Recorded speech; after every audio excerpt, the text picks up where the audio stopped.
Hello, everyone. It's Professor Stephen Mendoza here. Today, we're going to be going over the week 4 business activity to manage or not to manage. So, this activity has two parts. Please complete all questions in both parts. Part one, use information from chapter 5 of your textbook and the article linked below to explore what is involved in a management career. Are you interested in a career that pays well and offers power, prestige, and a feeling of accomplishment? A career in management may be for you, but be forewarned that there is downside. You have to make tough decisions. Other people will be after your job, and it can be lonely at the top. To find out more about pros and cons of a management career, read the article, What to Know About a Career in Management. Then answer the following questions. Be sure to provide an explanation for each of your answers. Question one. Which of the pros of being a manager are important to you, which are not? Now, my expectation is that you all will read this article and have read chapter 5 and come in with that fresh perspective to and then you'll have done the research to justify your responses. Now, some pros that were mentioned in the article are things like higher pay, or managers are generally paid more than other company employees, more power. Managers have more power and influence than other employees, and maybe there's more status and prestige. With power and higher pay comes status and prestige and influence. And then that sense of personal accomplishment. Management is a track that leads to the highest levels within the organization. And from a manager to you can become a director, VP, and then from VP to you can become a executive officer of the business. Now, which of the cons might discourage you from pursuing a management career, which may not? So that's for you to decide, but ultimately there are some cons that were mentioned in the article. There's things like isolation, you know, there's fewer managers than there are employees. And with more employees, it's easier to kind of build that community. With the managers, it's a little bit harder. There's a phrase of it's lonely at the top. Other cons of being a manager include kind of that lack of immediate reinforcement. Your goals are more long-term and difficult to measure. Another con is responsibility. You have more responsibility that you put on your shoulders as a manager than as an employee. And also job competition. Sometimes people are always after, or people are going to be after your job, and they may do things, anything in their mind to justify getting your job. So that could kind of create some sort of competition within the workforce. Now, there are other cons.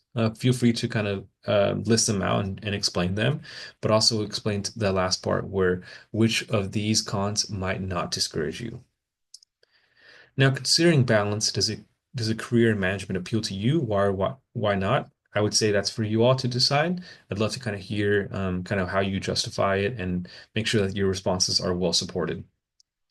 Part two, use information from chapter 6 of your textbook to explore one of the most vital but complicated functions of human resources, hiring and firing. As an HR manager, what steps would you take to retain valuable employees? Under what circumstances would you fire an employee? And can you fire someone without giving that person a warning? Provide your answers to these questions below. So the first question is, how can you retain valuable employees? There are many ways. I'd love to kind of hear how you explain these different ways, but think about you and your past experience. Why did you stay at a certain job longer than you initially wanted to? Was it because you were treated really well? Was it because your manager offered you higher compensation for you to stay? Maybe this manager specifically recognized all your amazing contributions and that made you feel better about staying within that place. Kind of give some personal anecdotes or some further evidence as to what managers can do to really retain employees. And when can you fire an employee? Now, kind of if you think back on the past last week's assignment, you can think about there being many different reasons to justify firing an employee. Um,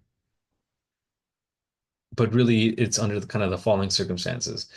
When it has to be done for financial reasons, say revenues or profits are down and the companies must downsize and kind of restructure their business to cut costs. That's one option.